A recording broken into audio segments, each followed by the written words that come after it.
turn into a purple haze, just like my old Bronco.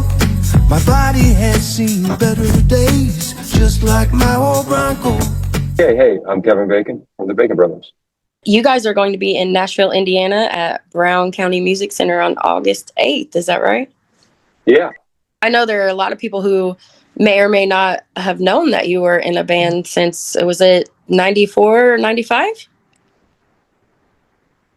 Yeah, 94 or 95 sounds right. I mean, it's amazing to think that we've been doing it that long. And it's probably, I guess, I don't even know, 10 or 12 records. So Nice.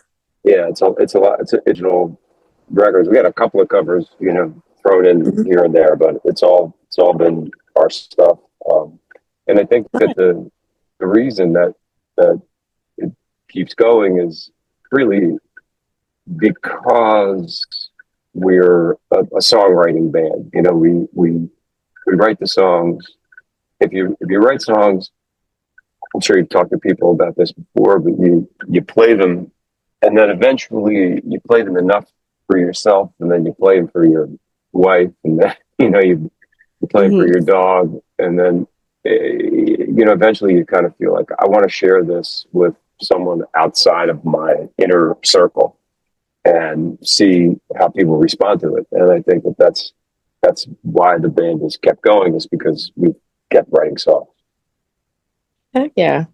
And you guys didn't always, you guys always played music together, obviously, but did you always plan to make music together in the future, or is that something that just kind of happened by chance? No, can you hear me? I just got on. Can you hear me? Okay, great. That was my plan, always. From the moment Kevin was born, we were going to play music together, because that's kind of the way we were brought up. And I played music with our older sister Hilda in a jug band. I was always doing music. That was my life. I was not interested really in doing anything else. And when my brother came along, I went, oh, brother band, that's got to be it. So all good things you have to wait for. And I waited a long time, and been over, I think it's 31 years if I do the math properly. And I think we'll just keep going as long as we can do it. Nice. Well, describe your music for someone who's never got to, and never had the pleasure of hearing you guys. How would you describe your music as far as like genre? Or I know it's hard to do that sometimes. This is going to sound really silly, but we made up a word for it. Okay. And the word is FOROSOCO, Forosoco. Okay. Stands for folk rock soul country. And you had an album titled that, right? Mm-hmm. Nice. So you guys having, your careers that are still going at the same time as your music career, do you find it difficult for you guys to coordinate schedules to be able to work together? Sure. But who doesn't? I right. think anybody who's functioning in the world is struggling with the allotment of time to the things they think are important. So for me, I can do it because I have a really supportive family. My wife is really my partner and has been for 52 years. And our son Neil also works with the band and spends a lot of time discussing issues of policy and personnel and legal stuff and directions. So without those two people, I don't do it, because, as you said, I'm a full-time college professor, and I'm also a film composer, and I'm in the band, and the band is super busy right now. Yeah. So it's really been good though, because we work kind of long weekends, and then I have a couple of days off at home, and I can squeeze pretty much everything that I'm required to do by my various endeavors in that time frame. I can definitely understand that. So it must be kind of nice sometimes when you guys can double up, like if, like Kevin's going to be in a movie and you're going to score it, or you guys, I read that you guys have done something similar to that before. Does that make it easier, or does the added factor of all of that make it more difficult? Michael scored a movie that I directed Yeah. But it was like many, many, many years ago. I don't even know. Did adding A couple the of two, movies, a couple of movies, yeah, a couple of movies. well, I guess I was kind of just curious if, adding basically both of your careers into one and your music into this one thing made it more difficult for you to produce the music, or if it kind of just came naturally because that's already what you guys were doing, or. Yeah, I mean, I think that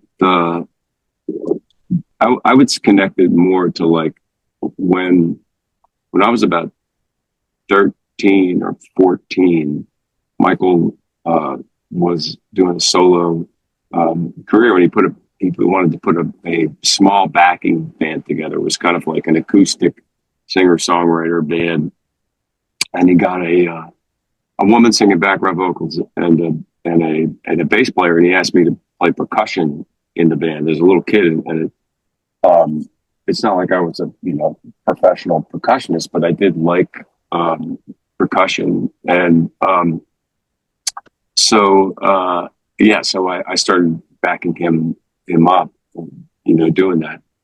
And I think that in some ways the band is sort of an extension of that. In fact, if you look at our, I guess it was the first record, right?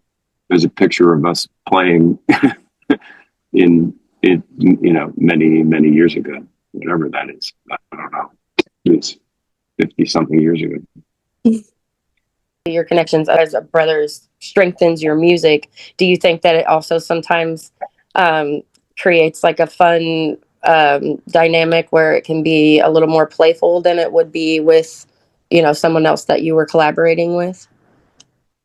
Yeah, I think it's a little bit like being on a team. Mhm. There are a lot of examples of brothers playing on the same team, and I think it's very much strengthening that we have this.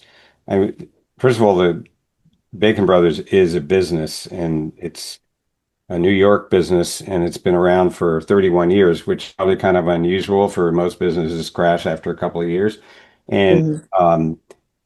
it forces us to sit in the same room and talk about stuff and look each other in the eye and share stuff between us. And as much as we might like to do that, if we didn't have the band, we probably wouldn't because we're busy. And I mean, Sure. Kevin's in Connecticut, and am I going to drive up 4 hours, and have lunch? Probably not. But in the bus and then the band, we eat almost every meal together. So, Yeah. and also with our bandmates, and there's a lot of camaraderie, a lot of laughs, a lot of goofy stuff goes on as in most bands. Yeah. I think I think it makes it a little bit more special because there's like your history, your whole life history behind, some of your jokes and some of the things that you share and just little moments between you. So I think that's really special. It really is. Um, as far as, what you guys have gone through in the business and all the changes that you've seen and just everything, that's transpired even over the last few years with the changes to the business, what kind of advice would you give to young aspiring musicians who wanted to grow up to do what you do? Wow. I mean, I guess I don't know if it's it. Hmm.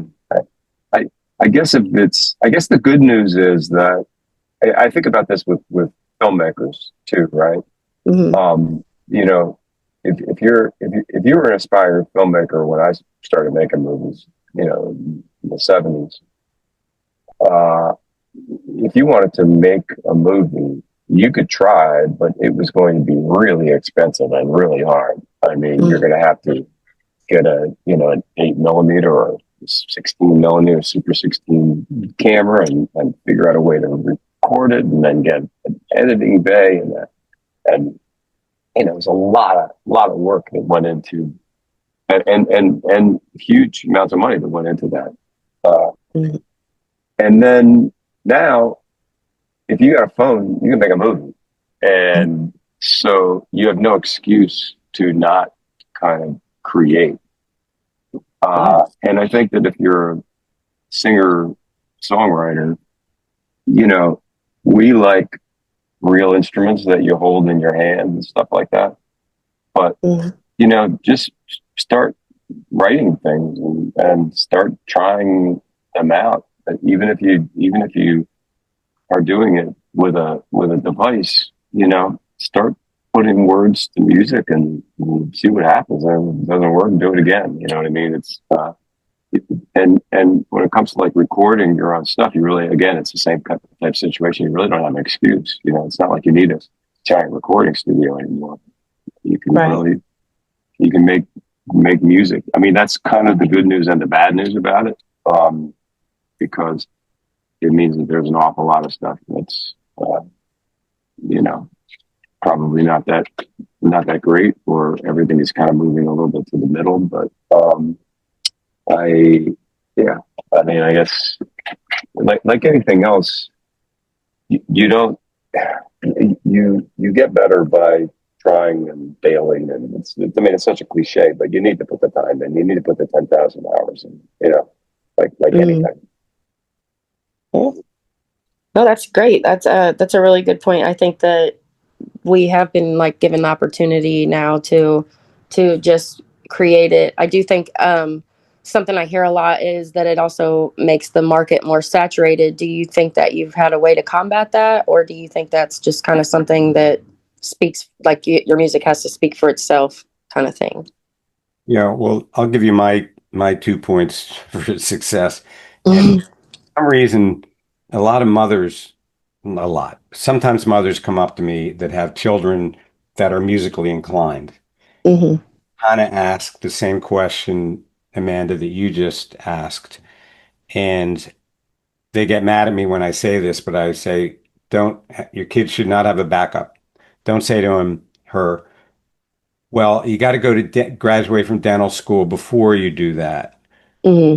get your college degree, or um, run a mile at a certain pace. Because, and I think my brother would agree with me, is if you do have a backup and you go freelance art, Hmm.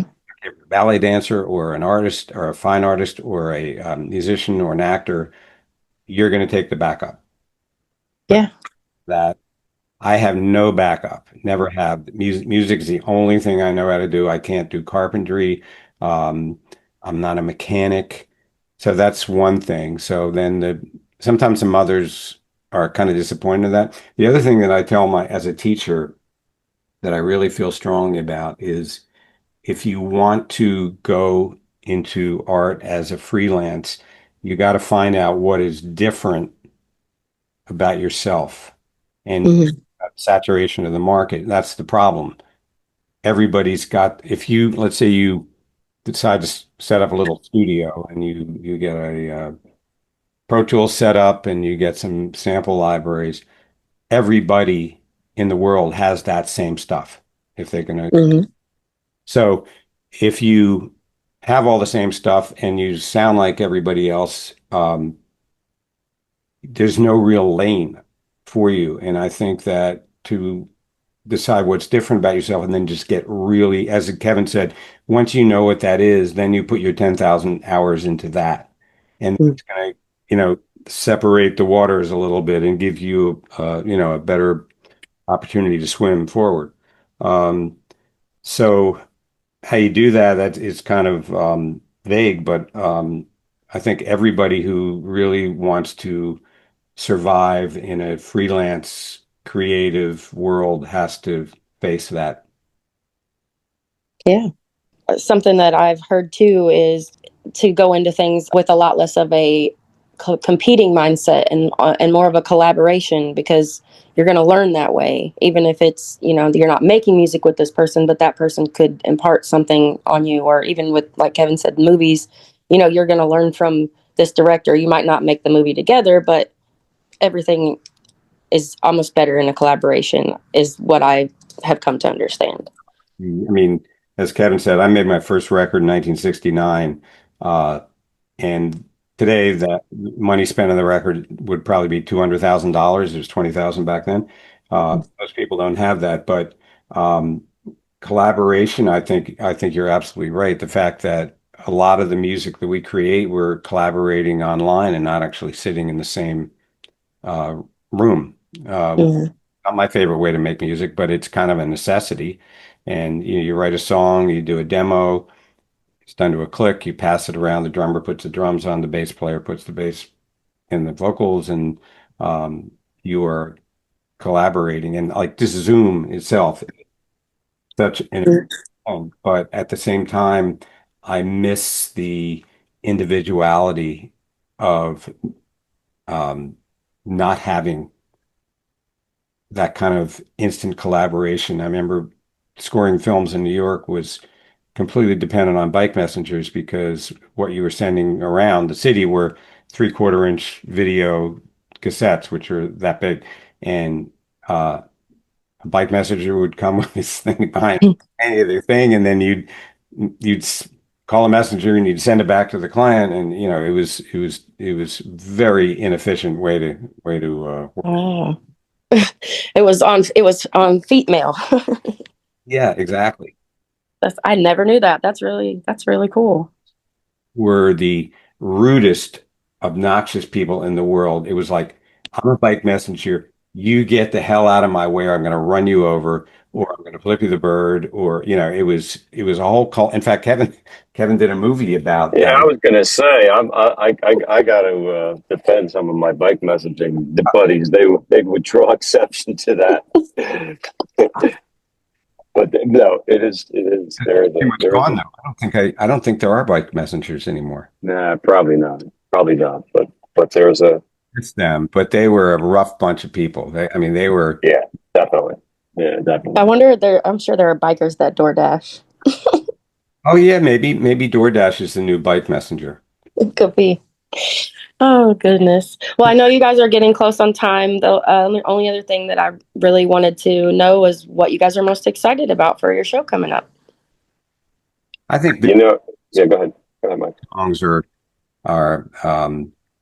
we don't do a lot of rehearsing. We tend to, if we bring a song to the band, it's done at the sound check, which is pretty short, and you try to do it, and you'd hope that the song starts to grow, and then you can make that leap to actually playing it live in front of people. It's exciting. Exciting. Yeah, I'd say that's it. Playing live. Heck yeah. Well, thank you guys so much for taking the time to talk to me today. Thanks for your help with those shows. It's a big part of it too. Yeah. Excited to see you guys come. Thank you. All right. Well, we'll talk to you soon. I'll let you get to your next interview. Okay, great. Thanks so much. Have a great day. Sound is just a little bit dusty, just like my old Bronco.